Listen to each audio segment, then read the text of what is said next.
Did you know the famous spaghetti scene was almost cut from the movie? And did you know the film had to be made twice? Find out why in 100 Facts About Lady and the Tramp.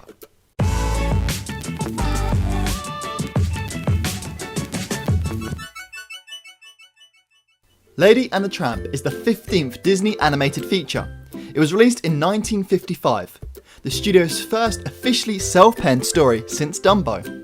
Right now, I want you to meet the stars of our latest dog picture. Lady. Lady and the Tramp has had a long history at Walt Disney Animation Studios. The first version actually started development back in the 1930s with Joe Grant. Joe Grant is a Disney legend. He was the storyman for many years at Disney, carving the story for many of the Disney's biggest hits. Joe had a dog called Lady, and he created a story about her to present to Walt. However, when Joe presented the storyboards, Walt Disney did not like the story and it was put on hold. From the 1930s up to the early 1940s, countless Disney artists and story artists and writers worked on Joe's story of this dog, Lady. One version had Lady having two suitors. One was a Russian wolfhound named Boris, and the other one was a mongrel named Homer. Also, all the action took place inside of Lady's house, and the major conflict was about Lady and these two cats and an evil rat. 6 years later, Walt Disney read a short story in Cosmopolitan by Ward Green called Happy Dan, the Whistling Dog. Walt Disney was interested enough in the story to buy the rights to it. Then, in 1949, after Joe Grant had left the studio, Joe's spaniel drawings were unearthed, and they started to develop a story from his designs. Joe Grant never received any acknowledgement for his contributions to the film until 2006. After reading Happy Dan and the Whistling Dog, Walt thought it would be perfect to pair the two characters together. As the story was being developed at the studio, Ward Green wrote a novelisation. Walt Disney insisted that this be released 2 years before the film itself to give audiences time to familiarise themselves with the plot. The film's setting was partially inspired by Walt Disney's boyhood hometown of Marceline, Missouri. The Disney family moved to Marceline from Chicago. Walt loved the small town feel to Marceline, and Disneyland Main Street USA was his tribute to his childhood home, and Lady and the Tramp mirrored this. Lady's first appearance in the film was inspired by an event in Walt Disney's personal life. In the late 1920s, Disney put a puppy in a hat box and gave it to his wife Lillian as a surprise Christmas present. This event was then used for the film. Well, at least that's what we're supposed to believe. As if all this weren't enough, they put it about that Walt actually gave his wife a puppy in a hat box. So it's the kind of thing where that then became the official spark that generated the movie Lady and the Tramp. I've heard this, and I know Joe goes, The decision to make the film in Cinescope was made when the film was already in production, so many background paintings had to be extended to fit the new format. Overlays were often added to cover up the seams of the extensions. As the release date neared, Walt Disney was upset to learn that not all theatres were equipped to show a film in Cinescope. Consequently, another version of the film had to be made, this time in the original aspect ratio. The background artist made models of the interiors of Jim Deere and Darlene's house, and shot photos from deliberately low angles to simulate a dog's eye view of their world.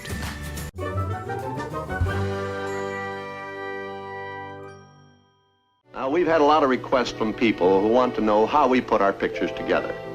So for this part of the program, I want to give you an idea of how we went about making Lady and the Tramp. Lady and the Tramp had the animation crew at a point where, I don't want to say at their peak because they did fantastic things afterwards, but their work had gotten so refined by the mid-50s, they could really animate anything beautifully, anything. If you have watched any of my other videos, then you know we are in the era of the 9 old men who were Disney's core animators at the time. Les Clark animated one of my favourite scenes where we see Lady as a puppy refuse to be separated from her owners at night. Jim Deere attempts to place Lady in the room downstairs, but Lady finds a way to break free. Les Clark perfectly captures all the clumsiness of a real puppy. Her feet slip as she tries to jump up the stairs. Eventually, she reaches the upstairs bedroom, and Jim Deere agrees that Lady can stay for one night. Of course, this becomes every night. Wolfgang Reitherman was always talented at animating broad actions. He animated the famous Rite of Spring segment of Fantasia. Because of this special talent, Walt Disney assigned Wooly 2 major sequences in the film that needed big actions. The first animation was the scene in which Lady is being chased by stray dogs. Tramp comes to the rescue and fights them off. Tramp is outnumbered, but he stares the dogs down to show he is not threatened. The combat happens quickly and is partially showed as shadows. The second animation that Wooly worked on was the scene at the end of the film. Tramp enters the house to remove the rat in the baby's room. Wooly animated this scene with excellent timing. He decided to have sections of the fight very slow, almost frozen, and then there's a quick flash of fast actions before being back to frozen. This builds up the tension until the final quick bite by Tramp to end it. He felt that the 2 fight scenes in the film should have distinctly different approaches. For the scene of Tramp fighting the strays, he treated it as a schoolyard scuffle, one that the Tramp doesn't take too seriously. While the fight with the rat was treated as a battle to the death, the differences are made more clear with Tramp being visibly hurt in one and snorting at his opponents in the other. We could get a good dramatic effect here by having part of the fight behind the barrels. And have shadows of the dogs cast on the wall. What if he bit the big curl in the leg like this? Yeah. Starts down here at the bottom and works his way right up the top. This was Wooly's last film as an animator. After Lady and the Tramp, he went on to become a sequence director. Eric Larson was responsible for the character Peg. This character was voiced by singer Peggy Lee. This is the first example of Disney using a famous singer for a role. Eric took full advantage of this, turning this character into a flashy singer, and turns her into the unexpected star of the film. Walt Disney was so impressed with Eric's work that he was offered the chance to co-direct the next feature film, Sleeping Beauty. Ward Kimball was famous at this point for his crazy cartoon style. His animations were very exaggerated and would have the audience and his fellow animators howling in laughter. Around this time, Ward Kimball started to notice a changing trend towards realism in Disney features. This meant less opportunities to express his zany animation. Ward Kimball thought he would excel with the animations for C and Am, the Siamese cats, and bring a cartoony and over-the-top style to the animation. Walt Disney decided that their cartoonish movements didn't really fit with the rest of the film, so most of his footage was not used in the final film. According to Kimball, about 2 seconds of his original animation is left in the final film. Walt Disney always had a skill at casting animators for various characters. He also liked to pair animators up to work on characters. He often liked to pair Frank Thomas with Milt Kahl. Frank Thomas and Milt Kahl worked together developing Tramp. Both incredible animators. Milt was an incredible draftsman and Frank was incredible at performance. A baby?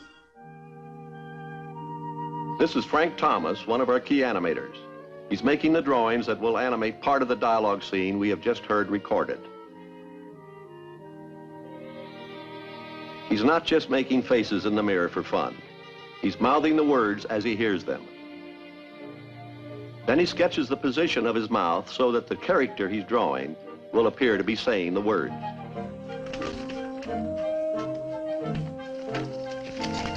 Well, let's see what we've got here now. By flipping these drawings at the same time that we play the record on the playback machine, we get a pretty fair idea of what we're going to see on the screen. I'll show you. What's a baby? What's a baby? Now, here's Trusty, the old bloodhound.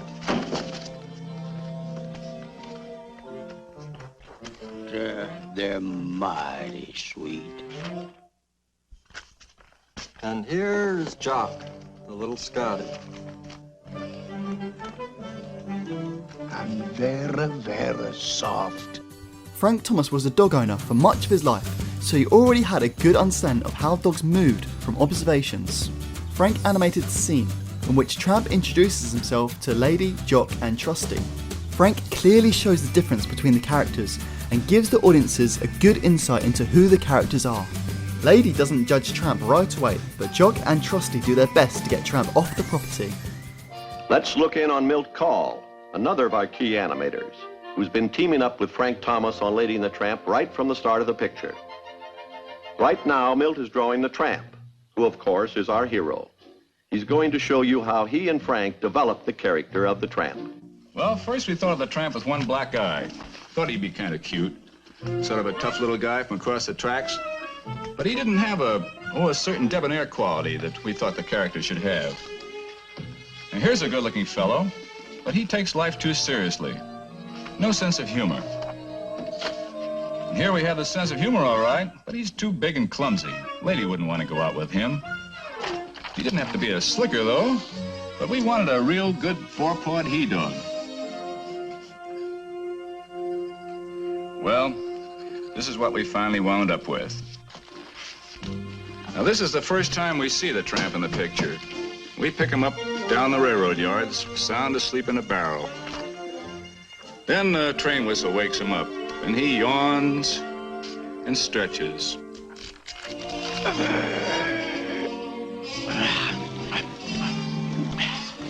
He goes over to the puddle of water, takes a drink, then he takes his morning shower.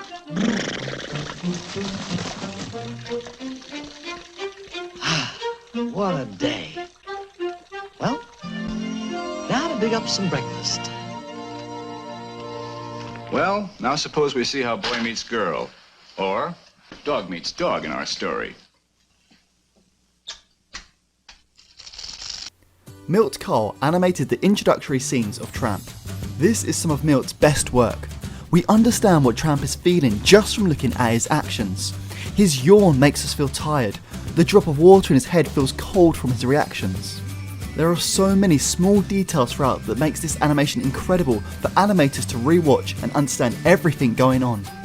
One of Frank Thomas's most famous animations may also be one of the most famous pieces of animations ever made. And you probably already know what scene I'm talking about. And that is, of course, the romantic scene between Lady and the Tramp eating spaghetti at Tony's. As I mentioned earlier, this piece almost didn't make it into the movie. Walt Disney could not imagine how two dogs eating spaghetti could be romantic. Frank was determined that he could make it work, so he animated it in his spare time to present to Walt. That event made animation history. This scene alone shows why Frank Thomas was the master at performance animation. No one else could have conveyed this much emotion, acting and storytelling in a short amount of time. Every single person who watched this believed these two characters had fallen in love during this scene. It is amazing what an artist can do with pencil drawings.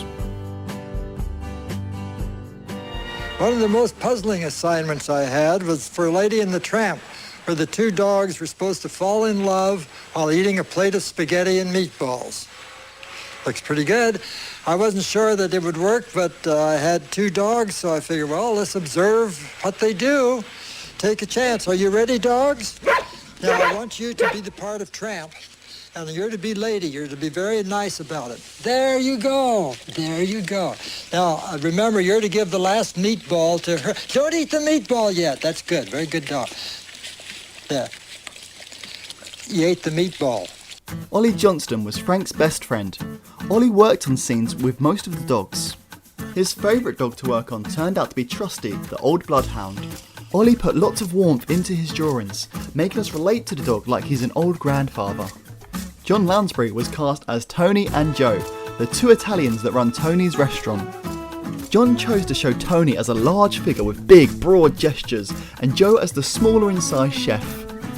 These two characters set up Frank's scene perfectly, as we see the chef serve a bowl of bones and Tony kick the bowl out of his hands and demand they're the best in the house. Mark Davies skipped this feature film, as Walt Disney wanted him to work on designs for the next feature, Sleeping Beauty. In the climax of the picture, Trusty was originally killed when hit by the wagon. That is why Jock nudges him and he doesn't wake up. When Walt Disney viewed this scene, he was shocked, not wanting a repeat of the traumatic scene in Bambi, thinking it was too intense. Walt then made the animators put Trusty back into the end Christmas scene with a broken leg to reassure the audience that Trusty was simply just knocked out and injured in the previous scene. This is one of the few Disney films in which there are no clear villains throughout, although Aunt Sarah could be considered one. The rat is not generally classified as a villain, as his actions are not malicious but are rather purely instinctive.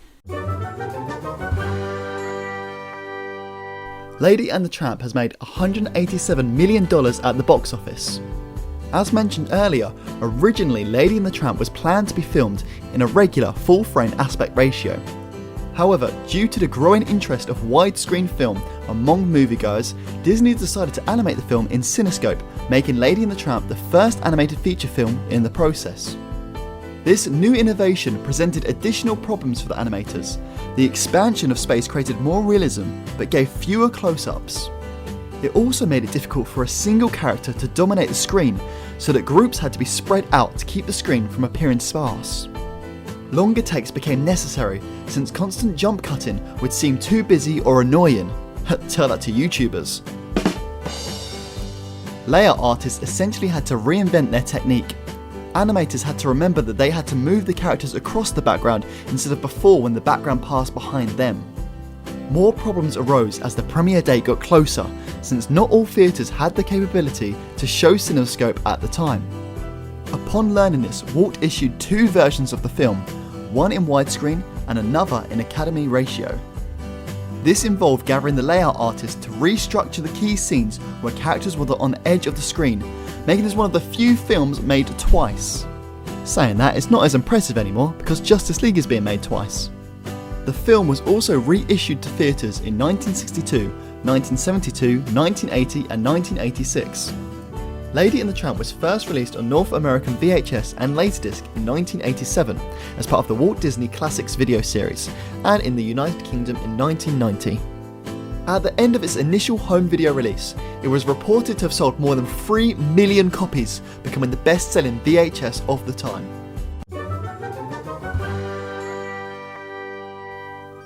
Jog appears again in 101 Dalmatians, and later Oliver and Company, along with Trusty and Peg during the song Why Should I Worry? Lady and the Tramp do not have as much at the Disney park as they should do. There are currently no rides or attractions dedicated to Lady and the Tramp. There are also no costume characters to meet from the film.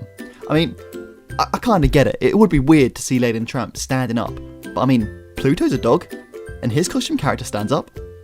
So, what's the difference? However, at Disney World and Disneyland Paris there is a Tony's restaurant dedicated to the famous spaghetti scene. There is also lots of merchandise you can buy at the Disney parks, and the plush toys are still adorable. A straight-to-video sequel was released in 2001 and focuses on the son of Lady and the Tramp. And it's actually not bad. I watched it the other day and it was actually quite impressive. And this is quite rare for straight-to-video sequels. A live-action remake was released in 2019 and debuted as a Disney Plus original. I actually enjoyed this film as well. It remains faithful to the original whilst also adding its own subplots. Thank you guys for watching. I have an Instagram account and a TikTok account, both called Jake Lee Animation if you want to go check them out. And if you want to check out other videos in this series, I'll leave a link here. 100 facts about Disney to find out facts about your other favourite Disney films. Next week, we'll be talking about 100 facts about Sleeping Beauty. Thanks guys.